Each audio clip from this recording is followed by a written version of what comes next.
Okay. So, in the last session, we had basically um, Frankie had agreed or had encouraged a meeting between themselves and Tristram um, after hearing Todd describe this fellow and the leadership potential. Um, and Colin had piled into a truck with Elric and his father on with Elric saying, "Hey, we need to head down to the compound. There's something up." Um, so both Frankie and Colin are nominally pointed at the compound. Um, and when we last left off, Andy and Cordelia had just met up. Andy had come out of the closet, while Cordelia was sitting in the room looking through this briefcase. So like I have notes for picking up with Colin and Frankie, but and Andy and Cordelia, I like you guys are the wild cards right now. I have no clue what direction you're gonna go. So I'm going to start by opening up and saying, if you guys want to confer and figure out where you want to go, I will let you do that first. First of all, Um, didn't Andy have a text waiting when they got out of the Fey realm from Frankie? yeah. Actually, I think Andy, you have received texts from just about everybody. Okay. So So we have the information to head to meet up with them if we wanted. yeah, yeah. The last thing that you got from Frankie was the hotel coordinates or hotel location, I think. Um, and I actually, Colin, you might be the exception. You didn't send Andy a text, did you? I didn't, outside of trying to meet up with them, I don't think I did. I don't think. Did you try to meet up with them?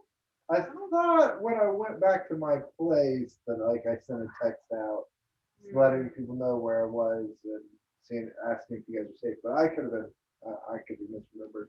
My memory is notoriously bad.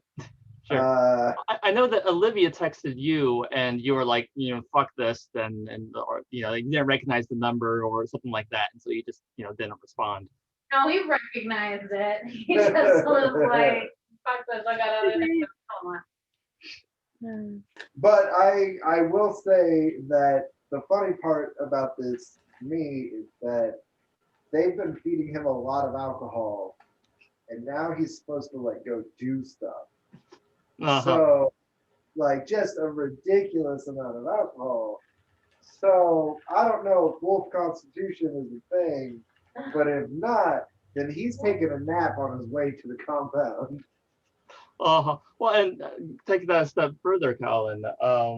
You have the condition queasy, if I remember correctly. Right. Oh, I remember. no. I remember. That is why intentionally I'm going out. Crack that open, that get some fresh air in. Right? A little cold. Yeah. Yeah. You're not like sticking your head out and enjoying Andy your is feet, still are you? high on mushrooms, so Andy's probably gonna follow Cordelia's lead, if a little bit haphazardly. Oh no, Frankie, you're like. So I was gonna say, I feel like Cordelia might be the only one not currently like fucked up. Yep. Which is like, I don't think she likes that, but anyway, I just recalled the text that she got from Abby. Yes. Right at the end. Yes. So there's that too. Yeah. Oh, Cordelia, do you mind if we did something that was like some sort of like Andy's feeling like warm fuzzy friend feelings well-being high so that I can roll healing because he's had a +1 on harm for like 3 sessions now. Yeah, Yes. for sure. Okay. Wait, so I don't know what. Are we supposed to have sex?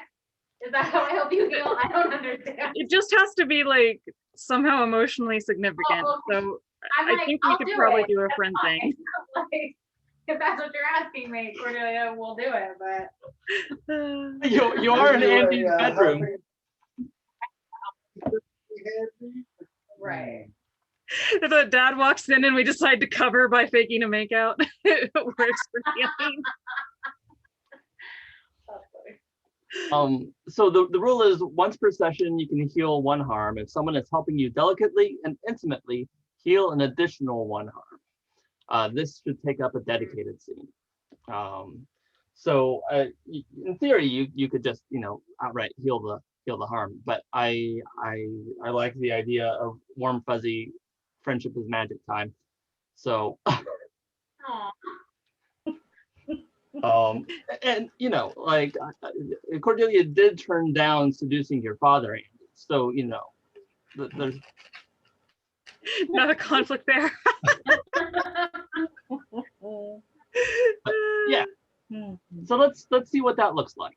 Cordelia and Andy, describe for me, what what bonding looks like with you guys right now. I think like Andy's just gonna be happy to be back in the real world for all that the Fae like felt appropriate and be like, oh my god, it's so good to see a friendly face. I'm so glad you're here and you're so helpful and like the kind of effusive like high person like I met the Fae King. I think I might have promised him service. Just like word vomit like Well, and remember that you guys like got shot at not very yeah. long ago. Yeah, So- and like I'm so glad you're okay. I was so scared when I couldn't get a hold of any of you and I didn't know what to do because I was stranded in this strange place. Yeah, I'm gonna say like Cordelia, like it like plays it like a little bit cooler, but she definitely feels relieved as well. Like she was like freaked out at what just happened and then not being able to get hold of anyone. Like she's just as relieved to see Andy, like a familiar face. Actually, I think we're gonna like have Andy like grab like one of the like pieces of things from his mom he doesn't care about. So I'm just like, look, a friendship bracelet. Oh.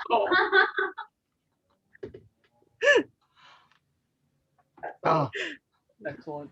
Cordelia, mark down that you now have 2 sympathetic tokens for Andy. The whole Fae hospitality thing is like especially strong since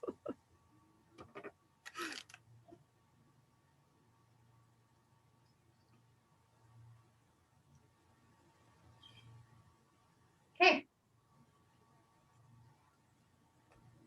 Okay. So you basically like this, after all of this stress and all of this pressure, as Callan mentioned, you guys have been shot at tonight, which is probably a first. And then you throw in the sheer amount of supernatural stuff, which you're growing acclimated to, but it's still pretty new. So we get you guys kind of like mutually just having that moment of catching your breaths. And at least in Andy's case, it does not look like catching their breath.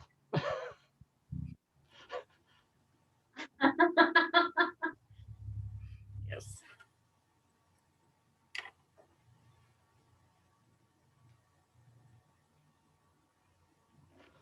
Okay.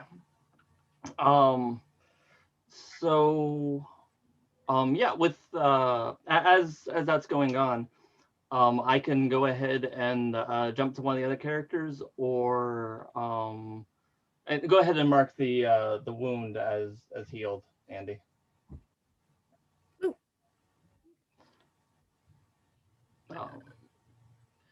your conversation with Cordelia is able to ground you in a way that makes the trials and tribulations of the previous 3 or 4 hours feel like a different world.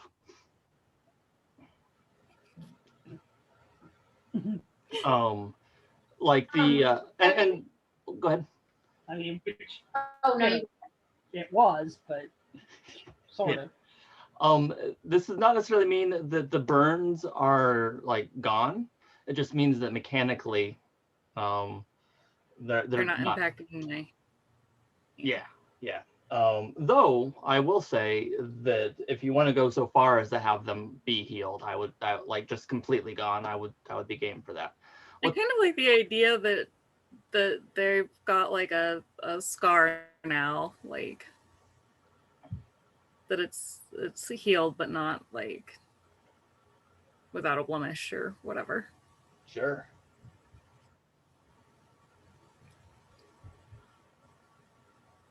Okay.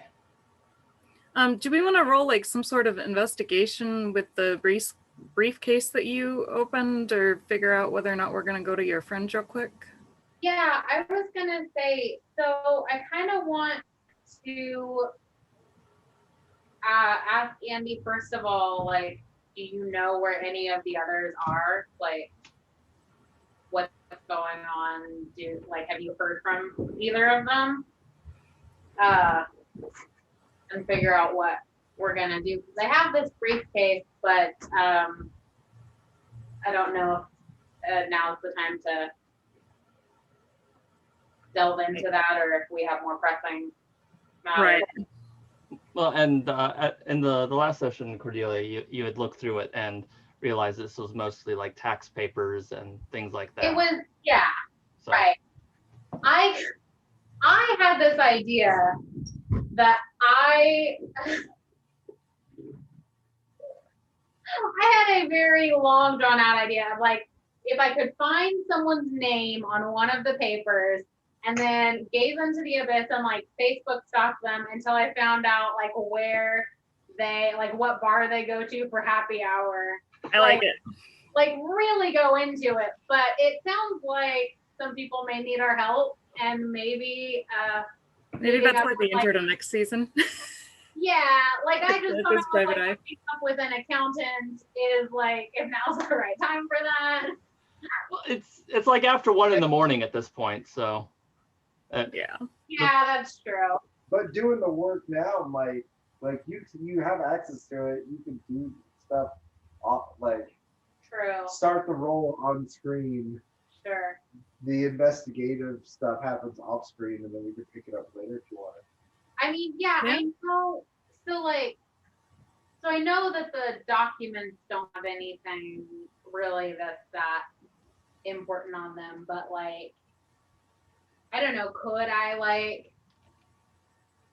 try to get at least like a name off of it of like someone that I might, I don't know, what. oh yeah, sure. What would be really funny? Would there be some advantage since like Andy's like curried stuff for his mom before? Would there be some advantage to us like, I don't know, somehow stacking like the network overlap on like whether or not recognize the name Oh yeah, yeah. from Well, and I was also going to say, mom's business contacts? like one of the things that we have established with Andy, because you like a few sessions back you came across some rather dry business documents, and Andy was able to go, oh, well, this is some illegal bullshit. Um, Mm-hmm. so We already know that my mom is involved in something shady, so right. So the It the makes sense. briefcase isn't going to be a sympathetic token, but if you guys comb through it, you will be able to find more information. And I'd even go so far, just off the bat, that the briefcase has like oh, it's has initials on it, indicating the name of the person that Okay. it belonged to. Okay. And those initials are LJ. Ooh.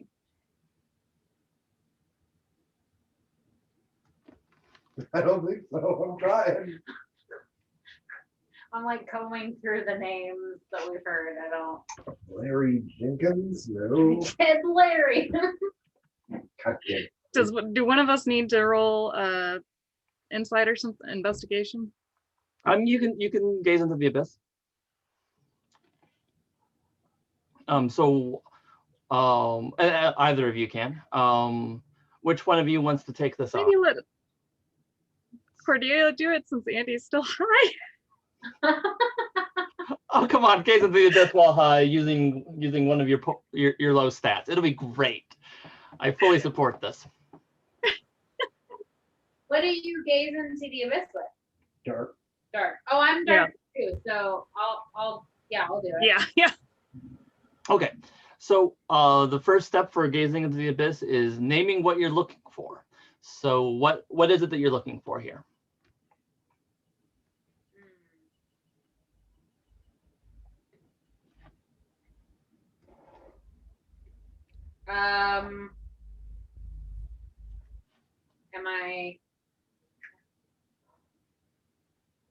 Andy, what are we looking for?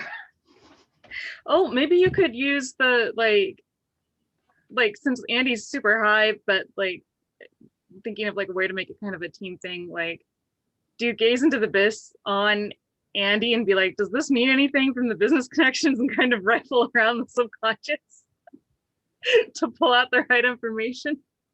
Right. Yeah, because I kind of feel like Andy looking at it would, like, they'll probably see more than Cordelia would, or make connections with Cordelia. Right. Like it might not register. Could we hold hands and gaze into the abyss together? Could we each gaze with one eyeball? I don't know. Well, the way that I'm kind of picturing it from your description, because gaze into the abyss can be any sort of activity, as long as there's the capacity for an intuitive understanding to arise from it. You know, like the example of Facebook stalking, like going from like here's this person to I want to know what bar they hang out at. That would be a gaze into the abyss role. In this case, I'm kind of picturing, since we're integrating Andy's highness, I'm imagining that you guys are looking through the papers together, and Cordelia, you would be watching Andy's face. Okay.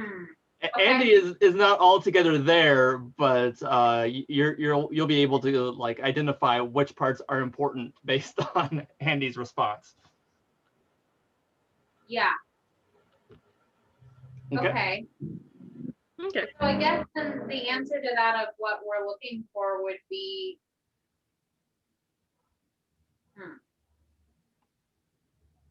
Any like recognizable connections maybe, or yeah, there you go. Okay.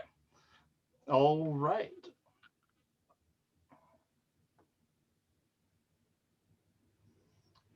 All right.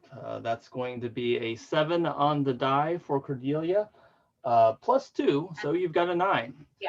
On a 7 through 9, the abyss shows you confusing and alarming visions, but you get your answer nonetheless. So, what makes sense given that I'm high. I really want to know what kind of alarming visions we have while looking through like tax paperwork. No, you're still getting like flashes of like the fairy realm from. I'm gonna be an adult and I'm gonna have to file taxes. Right. This is our future. Am I even gonna make enough money after high school? Is there magic for this? Please tell me there's a spell for this.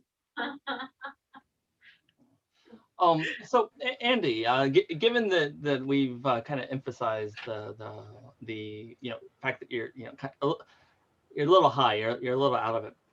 What would be the most disturbing part about you being out of it in that way? Actually, I think because we've been running on like, oh, I was so concerned about you and everything. I think what's going to replay is that part where Logan's dad was very blunt about like, your friends might not necessarily be as safe as you traveling these places. And so like you're getting like flashes of Funhouse Mirror and Concern and like Funhouse Mirror, you know, Fey World and Concern, and the dude talking about uh you know, like a year in the day and I can't bring you with me or whatever. And I'll note, like, you know, one of the things from getting a partial with the Gates into the Abyss is that the information is somewhat uncontrolled. Mm-hmm. So another thing that you notice that kind of ties together what Andy was talking about, or just now, is that Andy has this new piece of jewelry. I think we described it as a locket. Yeah, or like a pendant. Pendant, yeah. Oh, that's it. A pendant that was a gift from Mr. Amati. And Cordelia, as you are kind of deciphering Andy's partially lucid attempts to go through the paperwork, you get impressions of all these things that Andy has been through, and it reminds you of that vision that you had of like that was really like through frost-covered glass. You realize that you were kind of looking into the Fey realms at that point. But you also very distinctly, to the point that it's hard to actually pay attention to what you want to, you notice the pendant, and you immediately recognize it as being from Mr. Amati.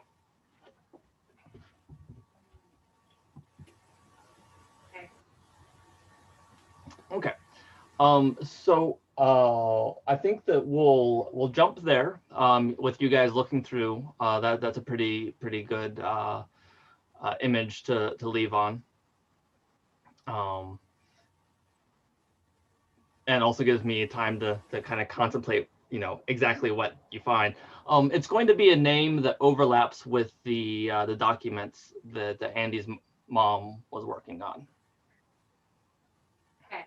So, okay, let's jump. We've got between 30, 45, and 60 minutes, somewhere in there. So let's jump.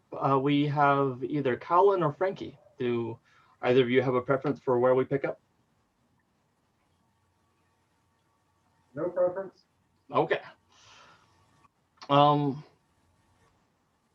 Okay, so since you already kind of described it, Colin, you had mentioned that you basically like you're passing out for the car ride, right? Yeah, doing that whole trying to get a little nap in when you're drunk to like give you a little extra go, maybe sober yourself up a little bit when you get there. Uh-huh. But also you're queasy in a car and drunk. Yeah, that's the best time to take a nap. Then you skip some of the queasiness.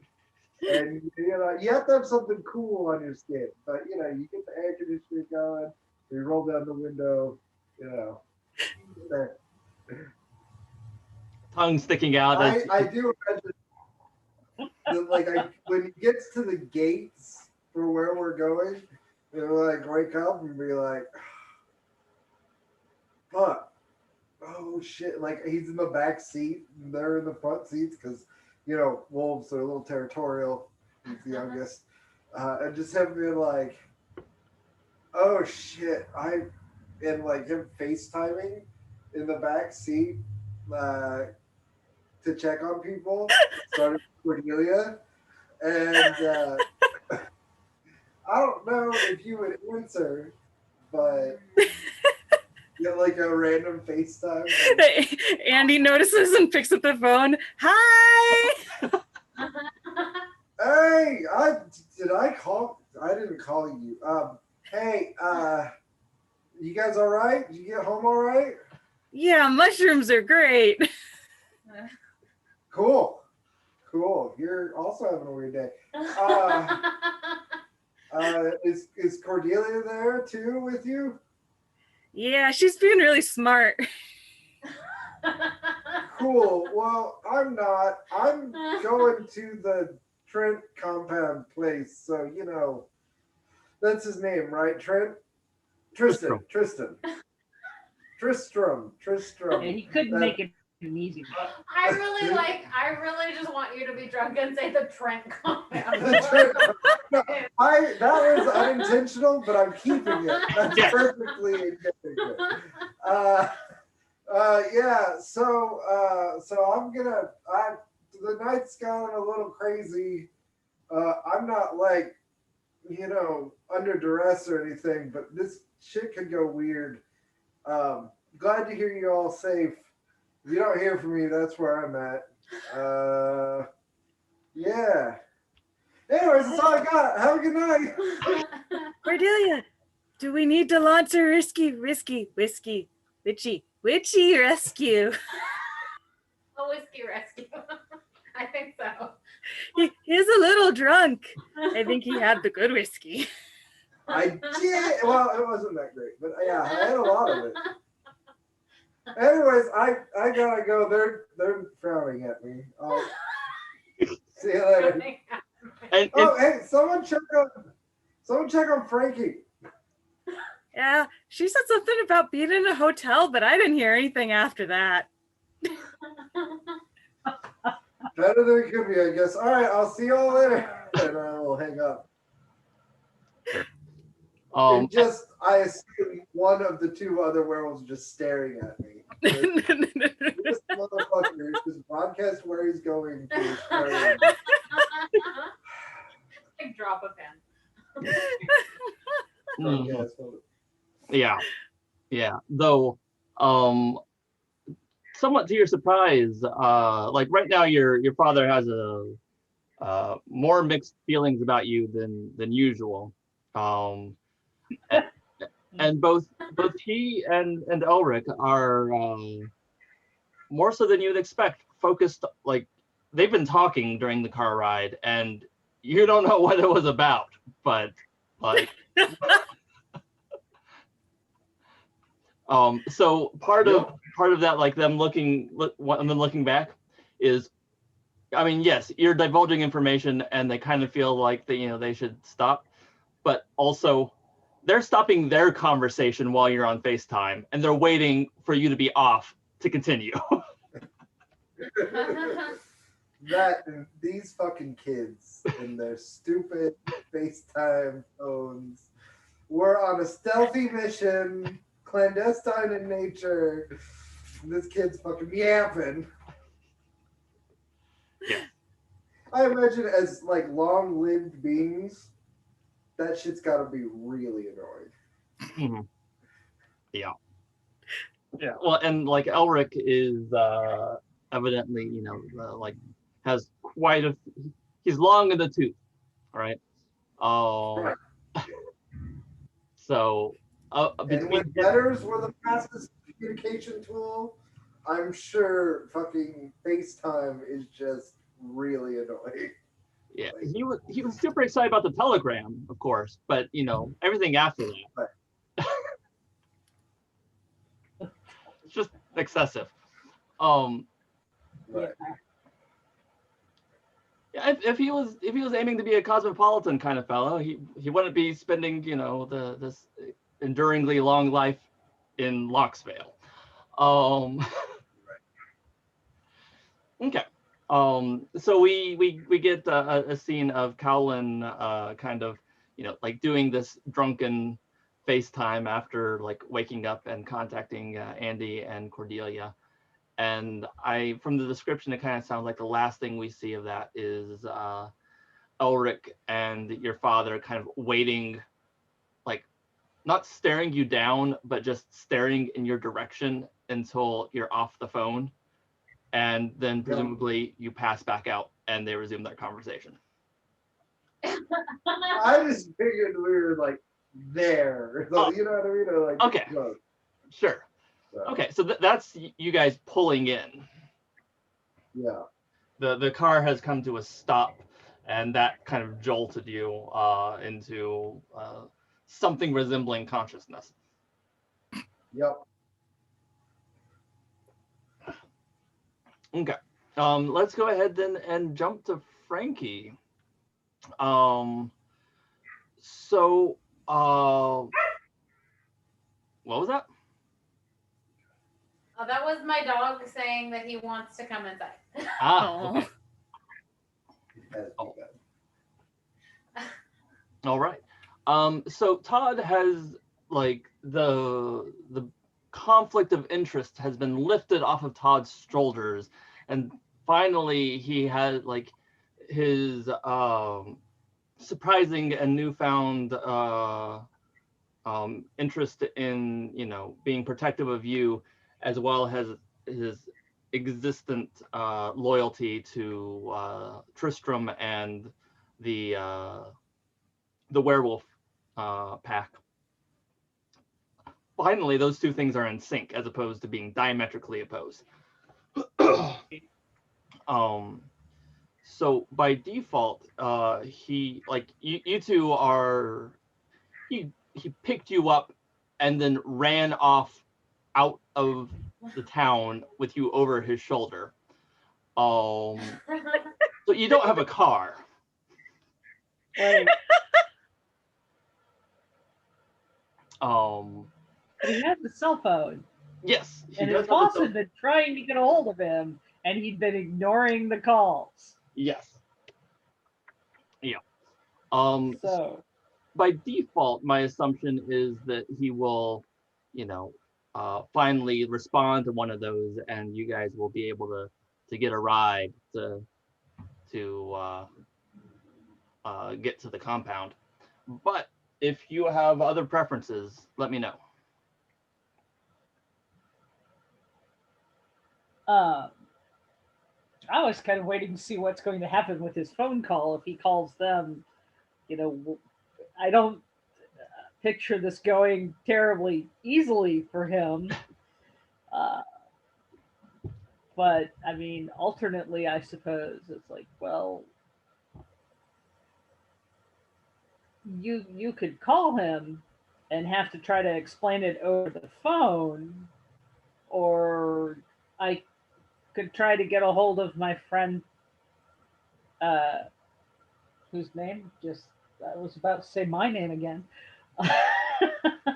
Or I could try to get a hold of my friend and have him come get us. And then Okay. we'd have a ride. I mean, yeah, Okay. cue the roommate. Yes. Hey, Brent. Oh, yeah. Yes, I'm home. How's it going?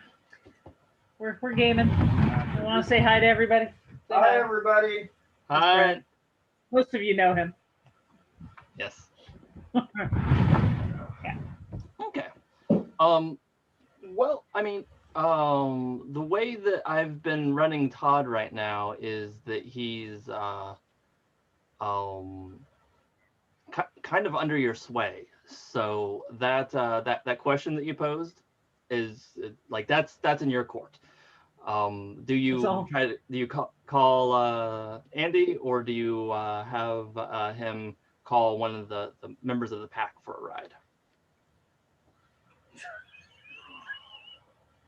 I just had this sudden image of Callan's carload showing up to pick us up. So,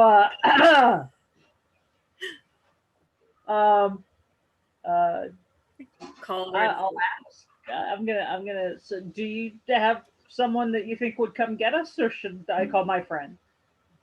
Um, he Todd thinks about it, and like yeah, like he's got somebody in the pack that he trusts, one of the folks that consistently has his back, right? Somebody that he really looks up to. uh, this It's Eli. yeah, it's Elric. So if you have him call his contact, Elric will be picking up the phone. Yep. Just as Colin is finishing the FaceTime message. Awesomeness. So is that the way we go? Yes, definitely. Okay. Yeah, so as Colin is finishing the FaceTime and his father and Elric are like waiting for him to finish so that you guys can move on. Elric's, and he's old fashioned, but he's still got a cell phone, right? Because this is how we get The around. flip phone, but Yeah, yeah. And that starts ringing, and he looks down and like, oh shit. And he looks to Colin's dad, and it's Todd. I got reports that he'd gone MIA earlier. Just a sec. So he flips open the flip phone. Todd, we've been trying to get a hold of you.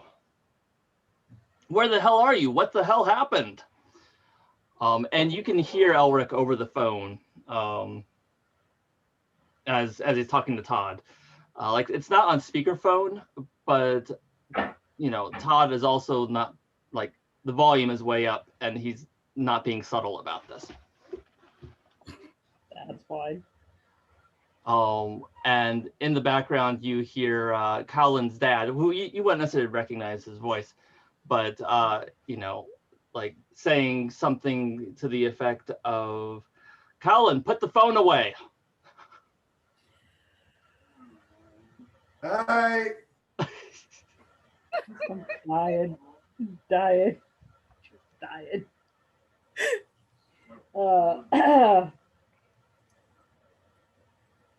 Frankie will kind of blink in surprise. Yes, you do recognize Colin's voice. Yeah. And I will look at Toddy and go, yeah, we definitely need to ride with them. Sure.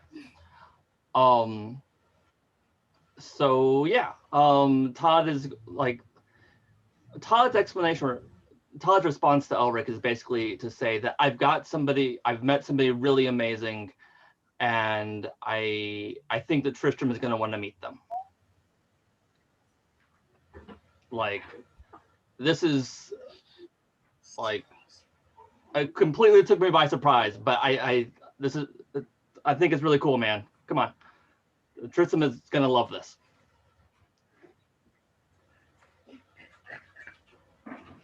And Elric is, you need a ride, don't you? And Todd pauses and gets kind of a mopey look on his face. Could you come get us?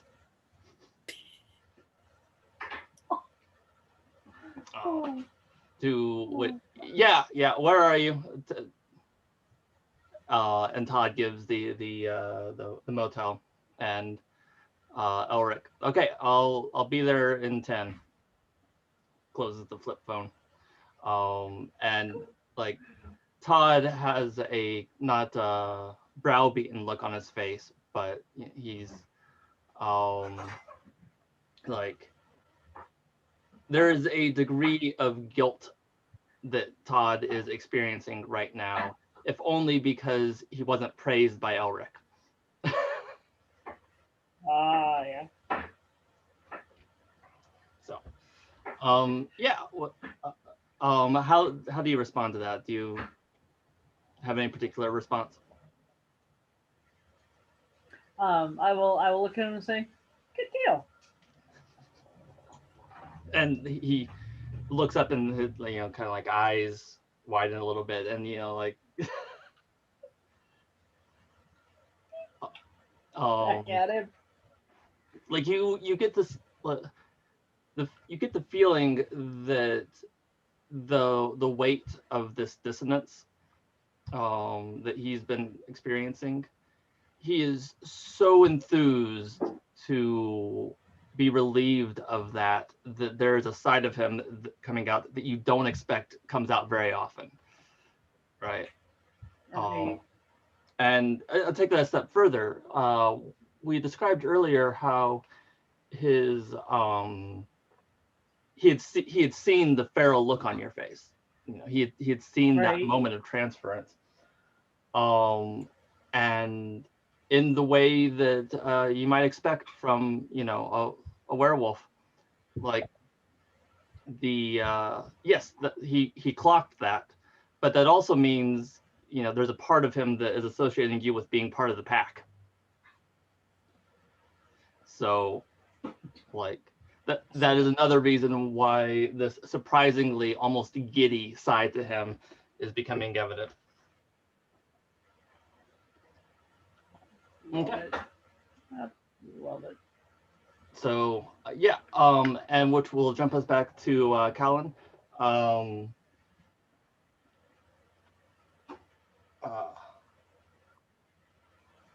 as you're coming to, and your dad, tells you to get off the FaceTime, specifically the FaceTime. FaceTime. um, you do hear Elric, like picking up the phone, and you hear his side of the conversation. His volume is not so loud as to be able to hear, what Todd is saying. But also, you're a werewolf, so if you want to listen in, you probably can. Drunk. I don't really care about his conversation about his side isn't particularly interesting. Yeah. So. Yeah. So Elric twists around in the seat to look at your father and then you, and be able to like go back and forth. Says, "Okay, we're here. I gotta go pick up Todd. If you guys want to just hop out, I think that the intel that I've been given is that they think they found the guy, and he's going to be delivered to us tonight." So, Okay. the guy.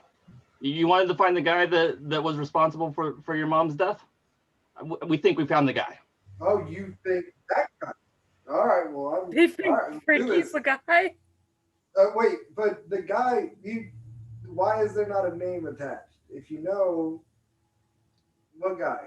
I haven't been told the name. All I know is that David Ward is going to be delivering him. Okay, let's take a look, and I will hop out of the car. Okay. And your father joins you, and I don't think you would have been in the compound itself before. So I will, like, it is along the river in part of the old, like, this used to be one of the oldest logging areas. And so there are the spaces where the logging buildings used to be, and there's a couple like just way past their prime buildings that are still there. You would know just by general lore that this entire place is kind of seen as haunted. There were, over the years, there have been a number of fires here. And it's the kind of place that before it got purchased to become the new home for the huntsman, it would be the kind of place that, among the myriad of other places like this in Locksvale, where teenagers would dare each other to go, on a full moon or on a new moon, or just any time that they think it could be a little extra spooky. Their trees bleed. What else do they need, people? Right. And Come on. If they've grown up with it, they think it's normal, though. specifically, like, one of the relics that shows you that this was an old logging facility is that on the river there actually are just a couple of, like, to call them piles of downed trees is to really undersell it. These are like as tall as a building, right? The pile. And this is wood that has been in that spot. Like, it was cut down like 150 years ago. And it survived the facility burning down. And like, it was cut down before the bleeding was a thing. and the bleeding started happening before they could send it off. So these particular trees are just sitting there because they were freaked the fuck out when it first started happening.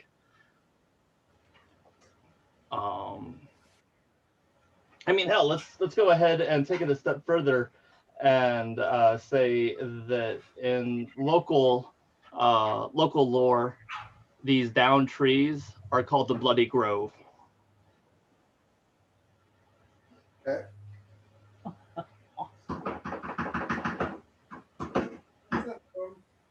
We passed a place that was called the Blood Orchard. Right.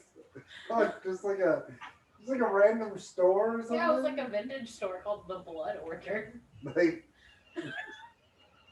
what a fucking name. You're like antiques or something. Yeah, it was like an antique store. Okay. So yeah, Colin, you and your father get out, and there is a large wooden building that had been built, maybe 50 to 75 years ago. Somebody had tried to like repurpose this area, and the building had burned down. They tried to build it again, and it never quite stuck. But the building's still there, and they've kind of been using this as their base of operations. As you and your father approach it, and again, it's like 2 a.m. on a very, very cold night. You look around and you see like shooting ranges that have been constructed around the piles of trees and stuff. Like you see, like, this is a pseudo military, like it has all the stuff for training. Do they have lodgings at this logging compound? Yes. Logging lodgings? Yes. Yeah. And actually there are like fairly cheap buildings that have been put up that have shoddy construction, but like temporary housing.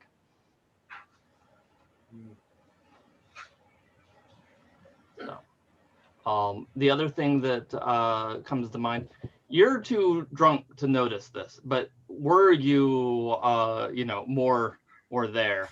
Like the camera passes by when you guys pull up.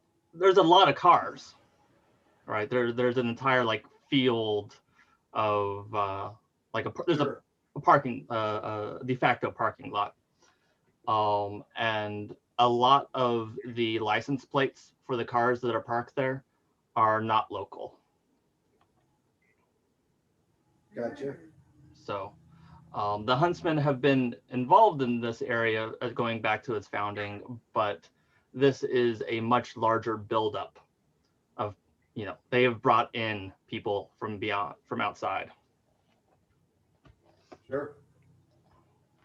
So yeah, we'll after Elric tells you that all I know is that Mr. Ward will be delivering the guy, and you and your father get out, and we see you walking up towards the building. I'm just imagining a conversation that it's not something that's happened, and I doubt it will happen, but about me, about him not trusting the wards, Mm-hmm. and Elric being like, "Why?" and him being like, "I have seen their sex toys. All right, you wouldn't trust a man fucking specializing in nipple clamps either. Like." The balls, the anal beads were huge. Yeah. Well, That You is know, the since election of a sadist. since we're talking about purely theoretical conversations that haven't happened, you're making some presumptions about Elric. Right. And Oh. that's the other part about it is Elric's been around for a long time. I'm sure he doesn't blush. Like, Uh, 16-year-old might freak out a little over that. He Though. knows exactly which toys you're talking about because never mind. Okay. So yeah. And then Elric is going to pull out and, like many times before, um, Phrasing. and turn around, and we'll be driving to the motel to pick up Todd and Frankie. So we'll describe that scene real quick. Then I want to jump back to Andy and Cordelia to see if you guys have some more to throw in tonight. We're getting close to that 8:30. Or wait, what time is it? 7:30. 7:30. 7:30. Yeah. But that was the first time that you're looking at, right, Joe? Somewhere between 7:30 and 8, but I haven't heard anything from him yet. Okay. All right. So we'll keep going a little bit. So yeah, Frankie.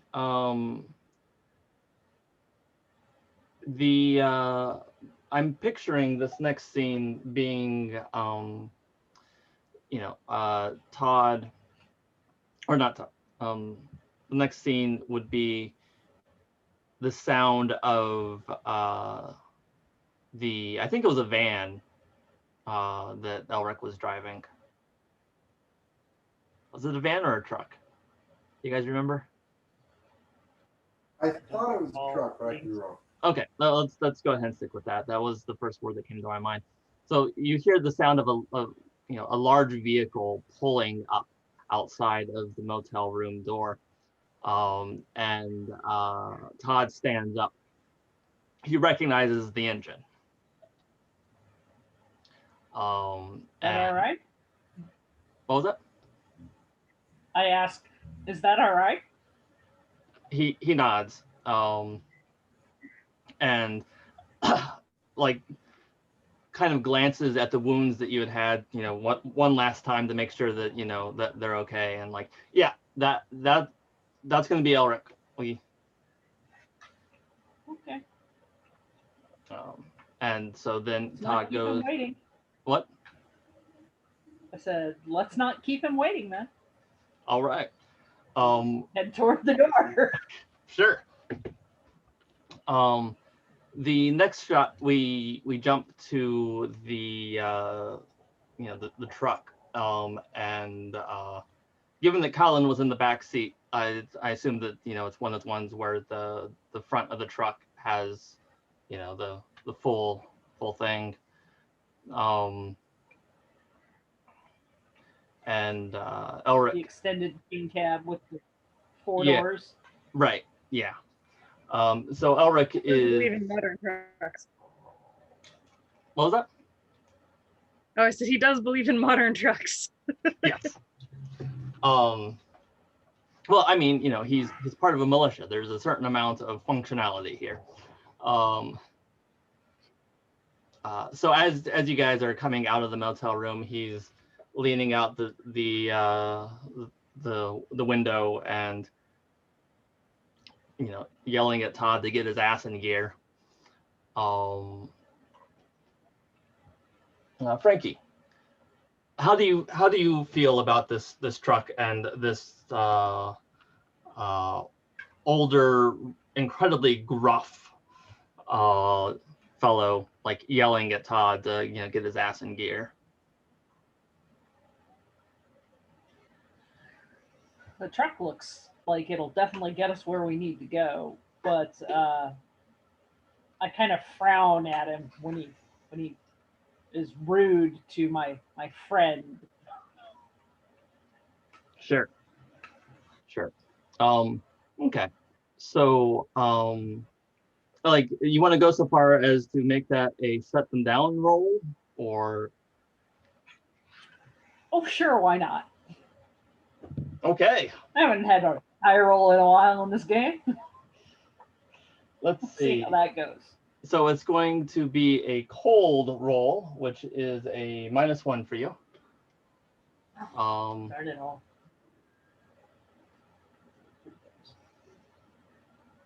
Okay, so you have a 10 on the die. Dropping it down by 1, you have a 9. So on a 7 through 9, choose 1, but you come across poorly and they give you a condition.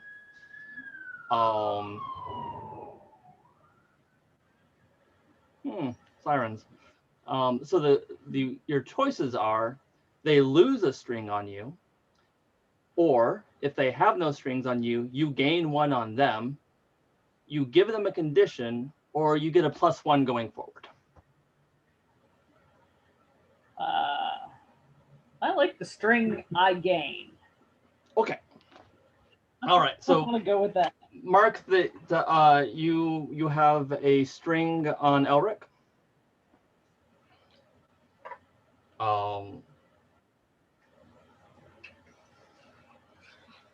So, Let's see, and they give you a condition. We haven't used conditions a whole lot. I'm kind of at a loss. What condition do you think this older werewolf, when he looks at this young person that Todd had been taking care of, walking?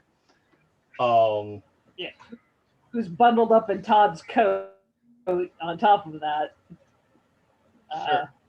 he is probably kind of disapproving, to say the least. Okay. Doesn't know what's up with this trollop. Yes.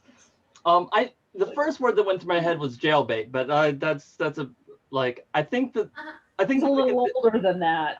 Yeah, the condition that he applies to you is trouble. You are trouble.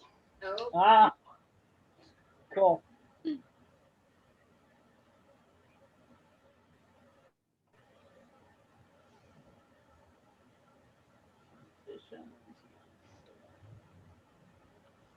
Trouble. Sounds like fun to me. Okay. And so yeah, he'll wait for you guys to get in the truck. And when you get in, actually this is Elric is going to assume that you're going to get in the back seat, but Todd is going to make a move to open up the passenger side, and let you get in. And Okay. I do, Okay, and then because I Todd, usually sit in the passenger side. right. There's nothing odd about this. And so then Todd piles into the back, and like looks at Elric and says, "Isn't she something?" And Elric is still not quite sure how to take this. although, to be fair, while we would think of this as incredibly problematic, he's real old. So Right. banging Like, a teenager just was what you did. Right. Well, and like I'll be the right back. okay. There's no Romeo and Juliet clause because of the age difference, but you're 17, right?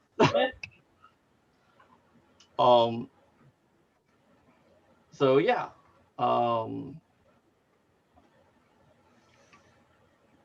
Let's see. But I do want to say that, like, whatever it is that that Todd has clocked in on, there is something where Elric has he has his suspicions about what Todd has been going on about. He's just not enraptured.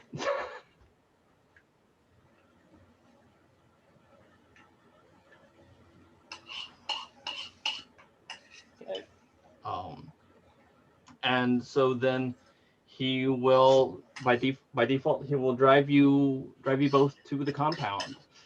left entirely.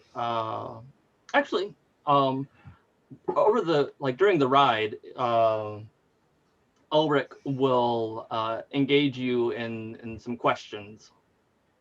You know, like trying. So, were you one of the kids at the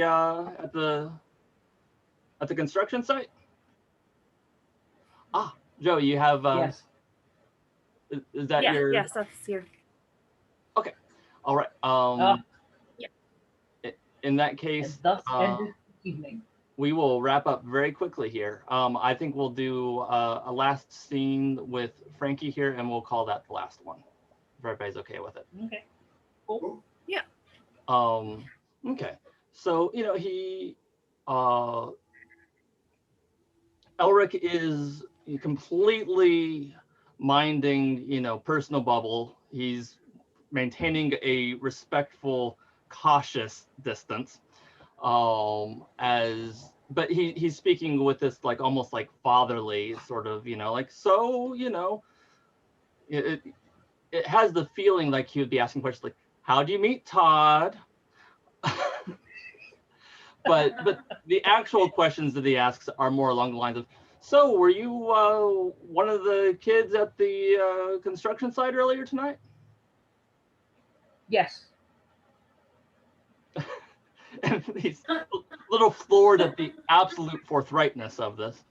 Ah, yeah. Well, I have a godson that, well, not godson, but yeah, I have a godson that was there too. You might know him. Do you know Colin? Yes. Letting the adults in on all the secrets. Oh, okay. He's a good kid. I'm guessing that if you know him, that you're a good kid too. Yeah. Are you a good kid? I'm not sure I'm a kid. And The alarm is going off. the shot that we'll end on is that because the last line, when you say, I'm not sure I'm a kid, he goes from looking at you through the kind of side and half paying attention to the road and half paying attention to you. And when you say, I'm not sure I'm a kid, he just looks straight at the road and says, I'm not sure either, under his breath. Awesome. And that's where the episode ends. Okay. Fantastic. Good. All right. Awesome. That was fun. And Much so fun. we will get back to the hijinks that Andy and Cordelia were aiming towards. But then also we have Frankie and Colin set up to both be at the compound. Okay. Cool. All right. Looking forward Good to one, it. Bears. Night, guys. Have fun. Thank you.